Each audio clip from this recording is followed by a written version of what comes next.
जय हिंद दोस्तों। स्वागत करता हूं अपने यूट्यूब चैनल आईएएस मेंटोर में। जैसा कि आप सबको पता है, यूपीएससी जीएस पेपर 1 और जीएस पेपर 2 हो चुके हैं। इससे पहले हमने जीएस पेपर 1 को डिस्कस कर लिया है। यदि किसी ने वो वीडियो नहीं देखी है तो वीडियो जाके देख सकता है। इस वीडियो में हम बात करेंगे जीएस पेपर 2 की, कि किस तरह के क्वेश्चन आए हुए हैं, ठीक है, इनका वेटेज कितना है, ठीक है, हम इसको किस तरह लिख सकते हैं, क्या क्या डायमेंशन निकाल सकते हैं, थोड़ा हम इस पर चर्चा करेंगे।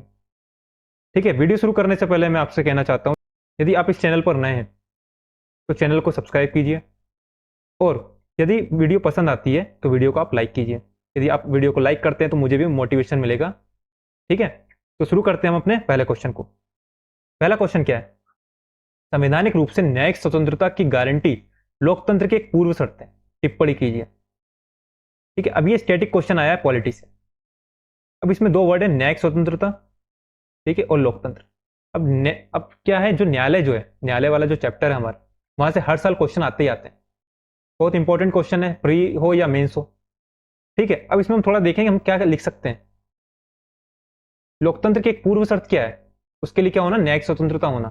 क्यों? क्योंकि लोकतंत्र में हम बात करते हैं जो इंडिविजुअल होता है उसकी स्वतंत्रता की, उसकी लिबर्टी की। ठीक है, ये कब होगी? जब होगा विधि का शासन। ठीक है, विधि का शासन कब होगा? जब हमारा संविधान सर्वोच्च होगा। ये संविधान सर्वोच्च नहीं है, पार्लियामेंट सर्वोच्च है, तो पार्लियामेंट संविधान को सेकेंडरी कर सकती है। ठीक है, संविधान की सर्वोच्चता है, तो संविधान की रक्षा कौन करता है? ये करता है न्यायालय। अब यदि न्यायिक स्वतंत्रता नहीं होगी तो संविधान की रक्षा कौन करेगा? विधि का शासन कौन बनाएगा? ठीक है, यदि विधि का शासन नहीं होगा तो इंडिविजुअल की स्वतंत्रता जो है, ठीक है, वो छीनी जा सकती है। कैसे? क्योंकि हमको दिए गए फंडामेंटल राइट। ठीक है, अब ये हमसे कोई छीन सकता है यदि न्यायालय स्वतंत्र नहीं है। आपने कहो पता होगा आर्टिकल 32, ये हमारे फंडामेंटल राइट की रक्षा करता है। अब यदि न्यायिक स्वतंत्रता नहीं है तो क्या होगा? इंडिविजुअल की स्वतंत्रता जो है वो बाधित हो जाएगी। ठीक है, विधि का शासन नहीं रहेगा, संविधान की सर्वोच्च नहीं रह पाएगा। इसलिए न्यायिक स्वतंत्रता जरूरी है एक लोकतंत्र के लिए। ठीक है, ये आप इस क्वेश्चन में लिख सकते हैं। अब एक 2014 में एनजेएसी 99 कॉन्स्टिट्यूशनल अमेंडमेंट था, ये लेकर आई थी पार्लियामेंट। ठीक है, तो जो हमारी न्यायालय थी उसने ये कहकर इसे नल एंड वॉइड कर दिया कि ये न्यायिक स्वतंत्रता के खिलाफ है। ठीक है, तो ये भी आप इसमें लिख सकते हैं। तो ये सब पॉइंट मैंने आपको बताया कि आप पहले क्वेश्चन में लिख सकते हैं। तो ये पहला क्वेश्चन बहुत सिंपल था, ठीक है, स्टैटिक क्वेश्चन था, है ना। चलो अब देखते हैं हम सेकंड क्वेश्चन। सेकंड क्वेश्चन में को हम कैसे अप्रोच कर सकते हैं। सेकंड क्वेश्चन आया है हमारा नालसा से। ठीक है, नालसा, ये आप देखोगे प्रीलिम्स में भी पूछा गया है। ठीक है, प्रीलिम्स में भी आया है, प्रीलिम्स से उठा के इन्होंने मेंस में डाल दिया। यूपीएससी क्या करता है, कभी जो मेंस में क्वेश्चन आया उससे उठा के प्रीलिम्स में डाल देते हैं। तो ये सब चलता रहता है, इसलिए पीवाईक्यू पर आपकी पकड़ होनी चाहिए। ठीक है, इसमें क्या बोला? निःशुल्क कानूनी सहायता प्राप्त करने के हकदार कौन है? ठीक है, तो जो वल्नरेबल सेक्शन जो होते हैं वो हैं। आप जब लक्ष्मीकांत पढ़ोगे उसमें लिखा हुआ है। ठीक है, निःशुल्क कानूनी सहायता के प्रतिपादन में राष्ट्रीय विधि सेवा प्राधिकरण की भूमिका का आकलन कीजिए। ठीक, इसकी क्या भूमिका है इसके बारे में बताना है। ठीक है, अब निःशुल्क कानूनी सहायता की बात करें तो ये हमारा जो डीपीएसपी उसमें भी बात की गई है निःशुल्क कानूनी सहायता की। अब उसको भी यहाँ पे लिख सकते हैं। ठीक है, तो ऐसे आप यहाँ से लिख सकते हैं। ये है हमारा स्टैटिक क्वेश्चन आया ये भी। तो 1 और 2 जो है ये स्टैटिक क्वेश्चन है। थर्ड क्वेश्चन हम देखते हैं। भारत के राज्य शहरी स्थानीय निकायों को कार्यात्मक एवं वित्तीय दोनों ही रूप से सशक्त बनाने के प्रति अनिच्छुक प्रतीत होते हैं, टिप्पणी कीजिए। ठीक है, the states in India seems reluctant to empower urban local bodies both functionally as well as financially comment। अब आप देखोगे लास्ट ईयर पंचायत से रिलेटेड क्वेश्चन आया था, इस साल क्या कर दिया इन्होंने? राज्य शहरी स्थानीय निकाय वो क्वेश्चन डाल दिया। दोनों में सेम ही चीज है, कार्यात्मक वित्तीय दोनों के बारे में लिखना है। ना तो फंक्शन दिए हैं, ठीक है, ना तो फंक्शन दिए हैं, और ना ही फंक्शनरीज दिए हैं, और ना ही इनको फाइनेंशियल एम्पावर किया हुआ है। तो ये बहुत सारी चुनौतियां हैं। इसको हम कैसे ठीक कर सकते हैं, है ना, उसके बारे में बताना। पहले आपको इस क्वेश्चन बताना है, जो राज्य जो है वो शहरी स्थानीय निकायों को कार्यात्मक वित्तीय दोनों ही रूप से सशक्त बनाने के प्रति अनिच्छुक प्रतीत होते हैं। ठीक है, प्रतीत होते हैं, लेकिन अब क्या किया जा सकता है उसके बारे में आप थोड़ा सा इसमें देना। ठीक है, सॉल्यूशन थोड़ा सा इसमें लिखना। अब बात करते हैं क्वेश्चन नंबर 4 की। संसदीय संप्रभुता के प्रति ब्रिटिश एवं भारतीय दृष्टिकोण की तुलना करें और अंतर बताएं। Compare and contrast the British and Indian approach to parliament sovereignty. अब आप सिलेबस देखेंगे तो सिलेबस से डायरेक्ट उठा के क्वेश्चन दिया। ठीक है, तो ये क्वेश्चन वहीं से हर साल यहाँ से इस तरह क्वेश्चन देखने को मिलते हैं। तो ये भी स्टैटिक क्वेश्चन है आपका। अब जैसे आप बात करेंगे हमारे यहाँ कॉन्स्टिट्यूशन जो है, हमारे यहाँ कॉन्स्टिट्यूशन जो है, संविधान जो है, ये सर्वोच्च है। और ब्रिटेन में देखेंगे तो आप क्या उसकी पार्लियामेंट जो है वो सर्वोच्च है। ठीक है, तो इसको आप आराम से इसको डील कर सकते हैं। जब आप पढ़ोगे आपके पास इन सब का कंटेंट आराम से रहता है। और यदि नहीं है तो आप इसका कंटेंट तैयार कीजिए इस टाइप के क्वेश्चनों का। आप प्रीवियस क्वेश्चन देखेंगे तो आपको समझ में आएगा कि इनको कैसे डील किया जाता है। अब हम देखते हैं अपना 5th क्वेश्चन। विधायी कार्यों के संचालन में व्यवस्था एवं निष्पक्षता बनाए रखने में और सर्वोत्तम लोकतांत्रिक परंपराओं को सुगम बनाने में राज्य विधायिकाओं के पीठासीन अधिकारियों की भूमिका की विवेचना कीजिए।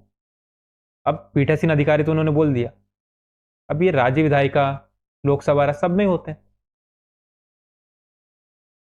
अब बात करें जबकि पीठासीन अधिकारी जो होता है ये रूलिंग पार्टी का होता है। ठीक है, अब यदि ये निष्पक्ष नहीं रहेगा तो जो हमारी लोकतंत्र जो है, सर्वोत्तम लोकतांत्रिक परंपराएं जो है, ये सुगम तरीके से संचालित नहीं हो पाएंगी। इसलिए इनका निष्पक्ष होना जरूरी है। अब ये भी एक स्टैटिक क्वेश्चन है आपका। ठीक है, अब क्या है ये क्वेश्चन, अभी आप लिखने बैठोगे इजीली लिख नहीं पाओगे, इसके लिए चाहिए प्रैक्टिस। जितना आप लिखोगे, ठीक है, जब हम प्री और मेंस के बीच में जब टाइम रहता है इतने क्वेश्चन लिख लिए जाते हैं उस टाइम पे, तो आपके पास ऑटोमेटिकली आपका माइंड जो है उस डायरेक्शन में चलने लगता है, प्रोसेस करने लगता है। तो आप अभी ये देख के घबराइए मत कि हम इसमें क्या लिखेंगे, है ना। अभी आप बस ये देखिए कि ये क्वेश्चन जो है ये है स्टैटिक। ठीक है, जो सिलेबस में दिया हुआ है वहीं से डायरेक्ट क्वेश्चन बने हुए। आप इनको अटेम्प्ट कर सकते हो, थोड़ा देखने में क्या आपको लग रहा है कर सकते हो कि नहीं कर सकते, बस, है ना। कि मुझे ही मालूम है कि और आपको ही मालूम है कि अभी जब बैठोगे करने तो अभी नहीं कर पाओगे इतना। क्यों? क्योंकि आपके पास अभी कंटेंट नहीं है। कंटेंट कब आएगा? जब आप उस टाइम पे प्रिपरेशन करोगे एकदम तबीयत से। अभी जो पेपर में बैठे हैं वो 3 महीने रगड़ के उन्होंने पढ़ाई की है और रगड़ कर प्रैक्टिस की है, तब जाके वो लोग वहाँ लिख पाए। ठीक है, और कुछ लोग होंगे वो वहाँ पे भी लिख नहीं पाए होंगे, क्योंकि इतने ईजी क्वेश्चन नहीं जितना देखने में लग रहे हैं वो। ठीक है, तो हम देखते हैं अब अपना 6th क्वेश्चन। मानव संसाधन विकास पर पर्याप्त ध्यान नहीं दिया जाना। 6th क्वेश्चन, मानव संसाधन विकास पर पर्याप्त ध्यान नहीं दिया जाना भारत की विकास प्रक्रिया का एक कठोर पक्ष रहा है।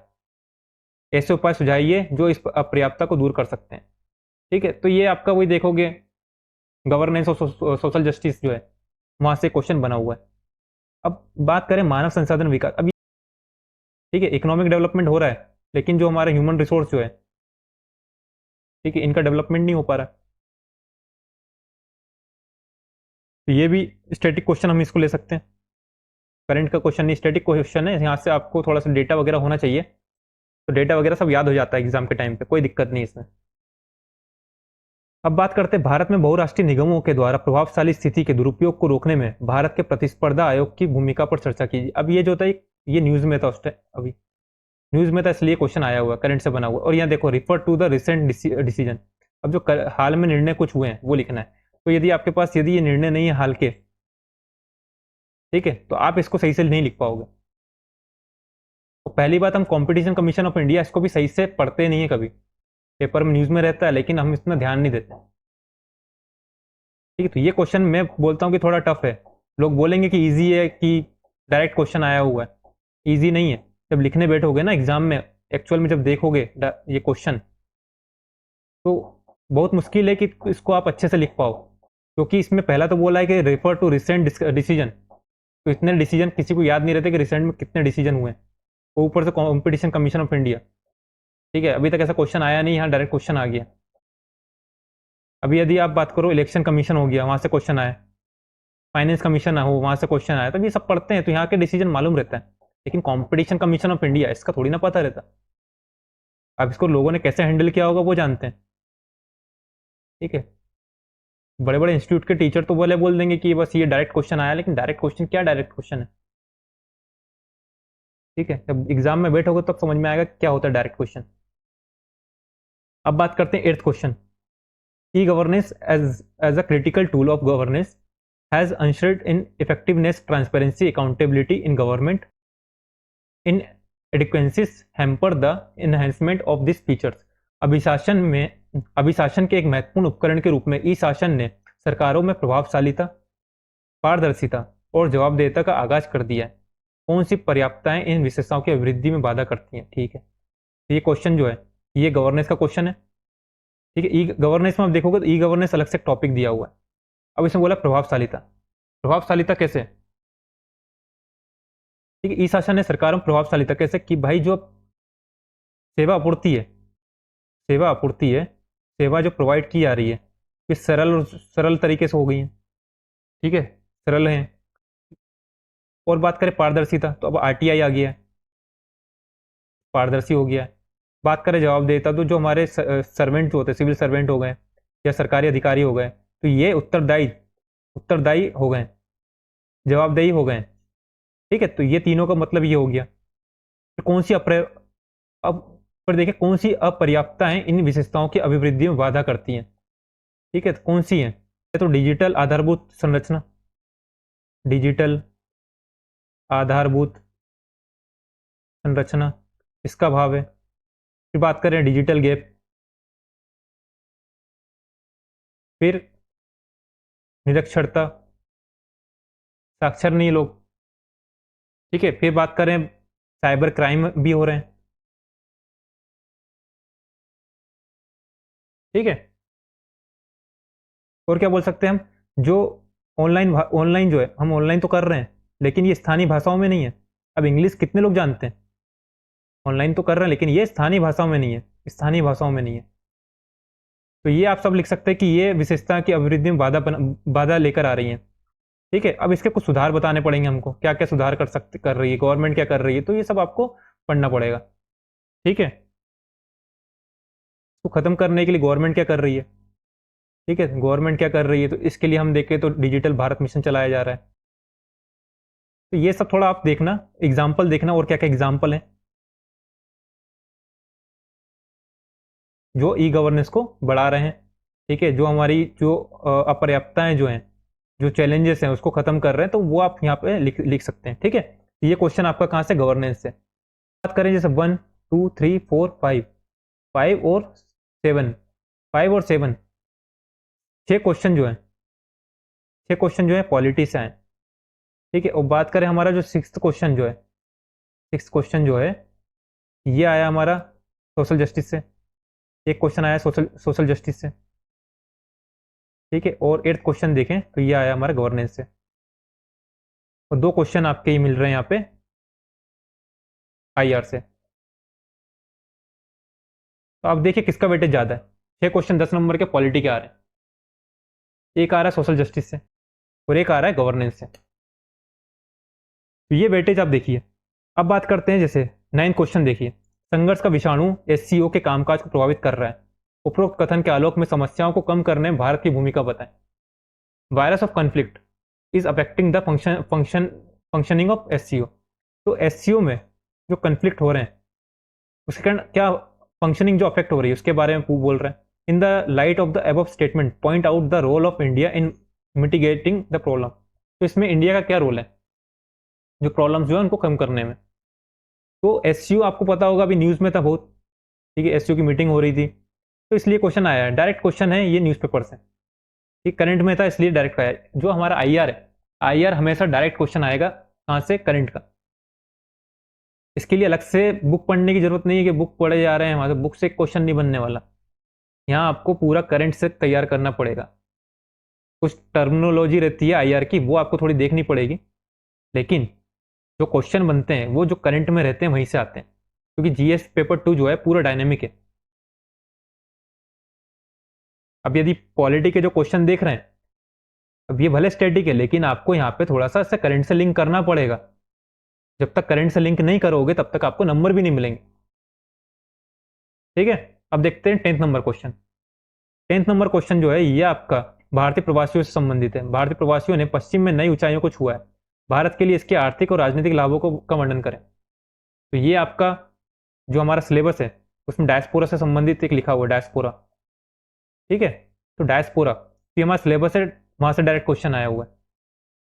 ठीक है, ये क्वेश्चन बहुत बार रिपीट भी हुए हैं अलग अलग लैंग्वेज में। अब इसमें आर्थिक और राजनीतिक लाभ क्या है? अब यदि ब्रिटेन का पीएम जो है वो इंडियन है, तो उसका क्या क्या क्या फायदा होगा? आप खुद सोचिए, राजनीतिक लाभ होगा उससे, आर्थिक लाभ होगा, है ना। और आप देखोगे कितनी बड़ी बड़ी कंपनियों में इंडियंस बैठे हुए हैं, है ना, तो वहां से भी आर्थिक लाभ होगा। ठीक है, और यदि प्रवासी हम वहां पर हैं तो हमारे जो राजनीतिक संबंध जो रहते हैं, ठीक है, वो बने रहते हैं। तो ये सब आपको इसमें लिखना है। ये डायस्पोरा से वाला एक टॉपिक दिया हुआ है सिलेबस में, तो वहां से क्वेश्चन बना हुआ है। क्वेश्चन आता रहता है, लैंग्वेज घुमा घुमा के क्वेश्चन पूछे पूछे जाते हैं, है ना। अब देखते हैं हम 11th number question. Last year भी प्रवासियों से संबंधित क्वेश्चन आया हुआ था, शायद देखना आप। ठीक है, अब 11th नंबर क्वेश्चन देखते हैं। भारत का संविधान अत्यधिक गतिशीलता की क्षमताओं के साथ एक जीवंत यंत्र है। यह प्रगतिशील समाज के लिए बनाया गया एक संविधान है। जीने के अधिकार तथा व्यक्तिगत स्वतंत्रता के अधिकार में हो रहे निरंतर विस्तार के विशेष संदर्भ में उदाहरण सहित व्याख्या कीजिए। अब जीने का अधिकार, अब ये सब क्या है? आर्टिकल 21। ठीक है, व्यक्तिगत स्वतंत्रता के अधिकार में हो रहे निरंतर विस्तार। अब यहाँ से आपको जजमेंट वगैरह देते जाना, है ना, क्या क्या विस्तार हुए हैं आर्टिकल 21 में, तो वो सब क्वेश्चन है। ये क्वेश्चन स्टैटिक क्वेश्चन है, यहाँ आपको जजमेंट याद रहनी चाहिए।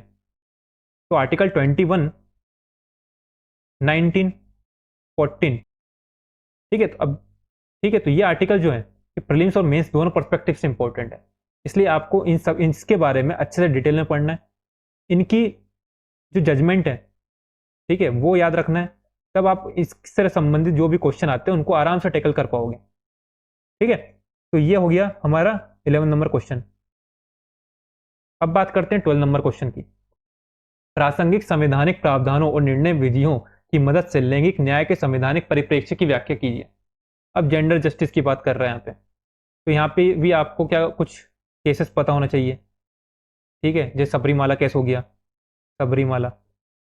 उसके बाद अपना ट्रिपल तलाक, 3 तलाक का मुद्दा हो गया, 3 तलाक।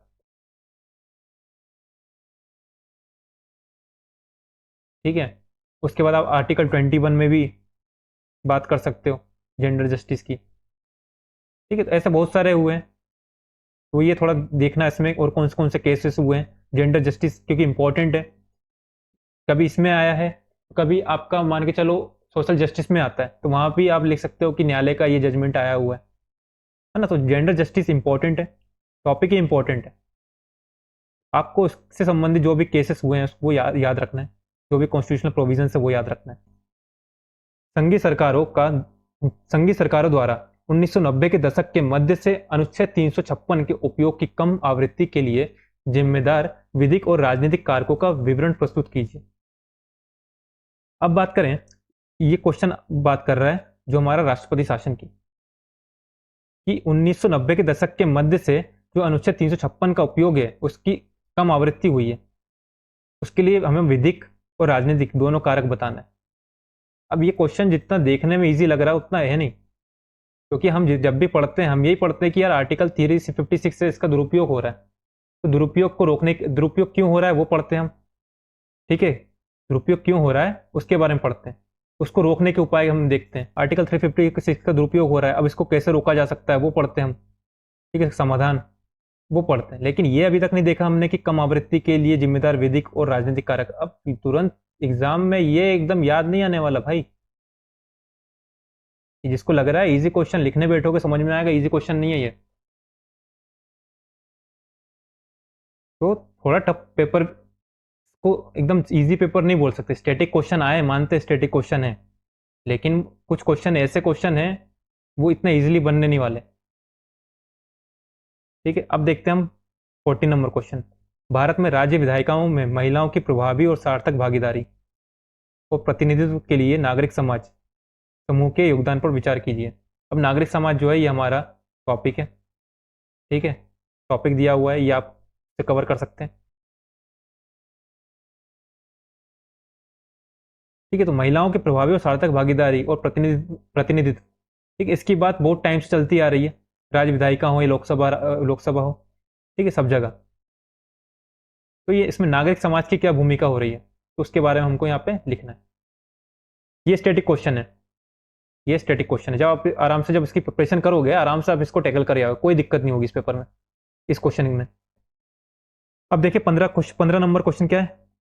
15 नंबर क्वेश्चन ये बोल रहा है 101वें संविधान संशोधन अधिनियम का महत्व समझाइए, यह किस हद तक संघवाद के समावेशी भावना को दर्शाता है। तो ये जीएसटी की बात कर रहा है,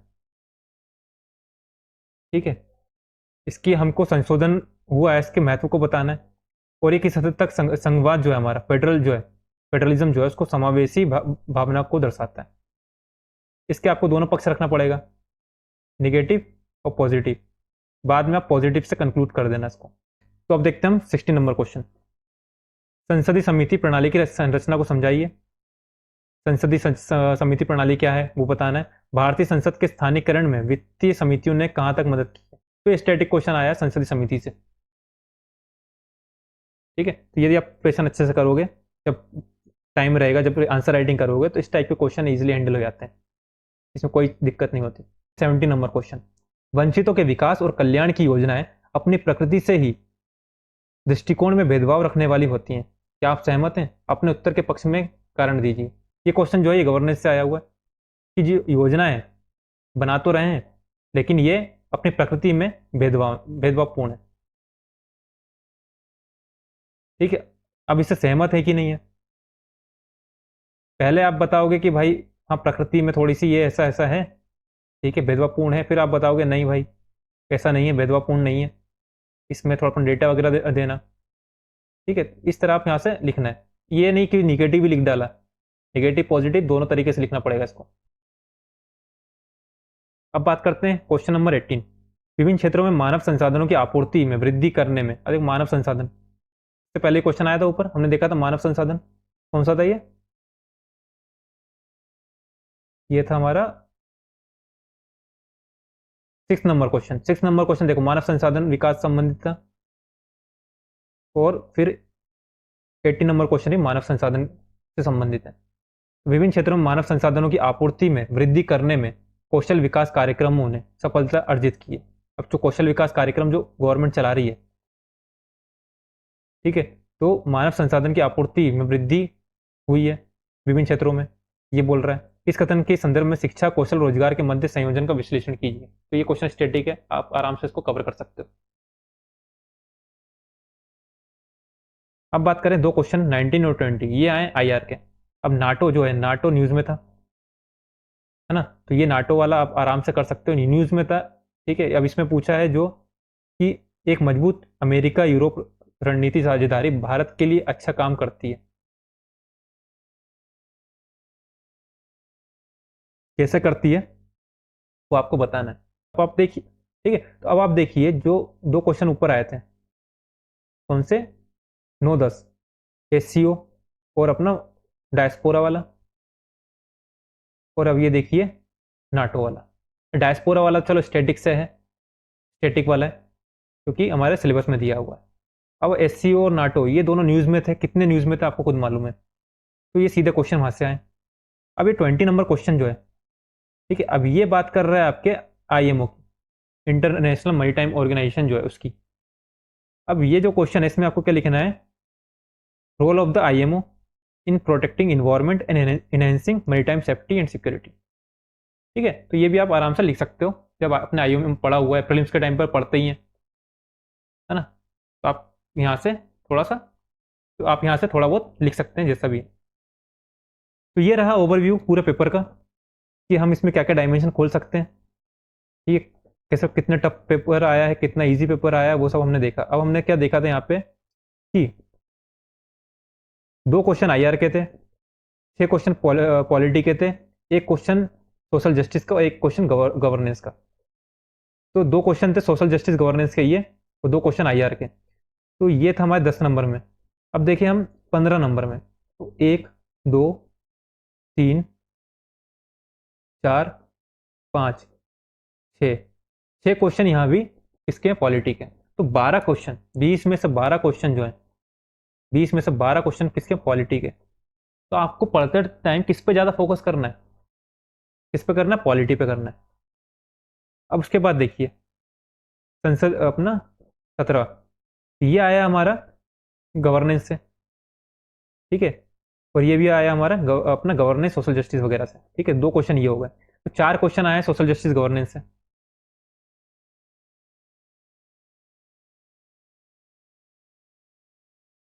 और 4 क्वेश्चन आए आपके आईआर से। तो ये रहा आपके पूरे पेपर का एनालिसिस। तो आपको समझ में आ गया होगा आपको इसकी तैयारी कैसे करनी है, क्योंकि पूरा पेपर आया सिलेबस के अकॉर्डिंग है, ठीक है। तो आपको पढ़ाई जो करनी है वो सिलेबस के अकॉर्डिंग करनी है, ठीक है। हर एक पोर्शन सिलेबस का, हर एक टॉपिक जो है आपको कवर करना है, ठीक है। ज़्यादा से ज़्यादा जो केसेस हैं उन पे काम करना है, केसेस याद होने चाहिए आपको, क्योंकि पॉलिटी में केसेस की भूमिका है। यदि आपके पास केस नहीं है तो आपका जो आंसर है वो दमदार नहीं लगेगा, ठीक है, ऐसा लगेगा हवा हवाई बात चल रही है।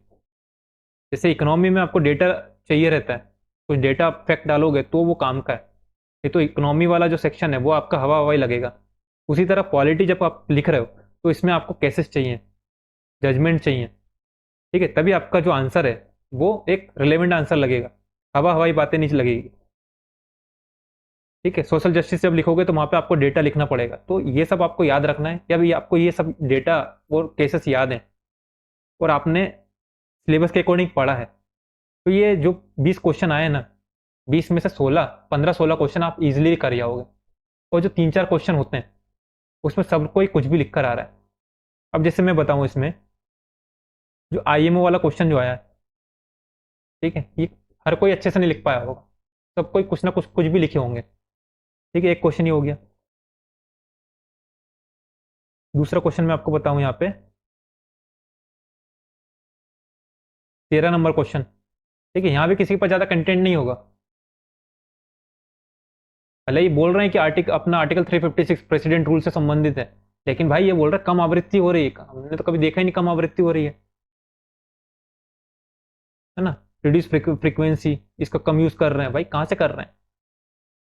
तो इस तरीके से कंटेंट कोई जुगाड़ता नहीं है, तो इतना दिमाग में रहता नहीं, और एग्जाम में तो टाइम भी कम रहता है, कहाँ से इसको इतना अच्छा लिख पाओगे, ठीक है। इसे भी कोई भी कुछ भी लिखा होगा। और बताता हूँ मैं आपको, ये 7th number question, competition commission of India. इसको भी जो भी लिखा होगा तो परफेक्ट नहीं लिखा होगा, लिख तो दिया होगा लेकिन परफेक्ट नहीं लिखा होगा, ठीक है। 3 क्वेश्चन ही हो गए, ठीक है। तो ये 3 क्वेश्चन जो है, आप 20 में से 3 क्वेश्चन, 3 से 4 क्वेश्चन ऐसे आते हैं जो सबसे नहीं बनते, सबसे के किसी से नहीं बनते, वो कुछ भी लिखते हैं उसमें। रही 16 क्वेश्चन जो रहते हैं ना, यदि आपने सिलेबस के अकॉर्डिंग पढ़ा है, आपके पास अच्छे से रिलेवेंट डेटा है, जजमेंट है, तो आप 20 में से 16 क्वेश्चन ईजिली कर जाओगे। रहे 3-4 क्वेश्चन, वो सबको ही, ठीक है, चाहे टॉपर हो या कोई भी हो, कुछ भी लिखते हैं उसमें, ज़्यादा अच्छे से रिलेवेंट आंसर कोई नहीं लिखता, ठीक है। तो ये रहा पूरा हमारा डिस्कशन। होप आप सबको पसंद आया होगा। पसंद आया होगा तो वीडियो को लाइक कीजिए, ठीक है, तो मुझे भी मोटिवेशन मिलेगा इस तरह की और वीडियो लाने का। और अपने दोस्तों तक शेयर कीजिए ताकि वो भी इसका फ़ायदा उठा पाएँ। और यदि चैनल पर नए हैं तो चैनल को सब्सक्राइब कीजिए, ठीक है। तो समाप्त करते हैं हम अपनी इस वीडियो को यहीं पर। जय हिंद, जय भारत।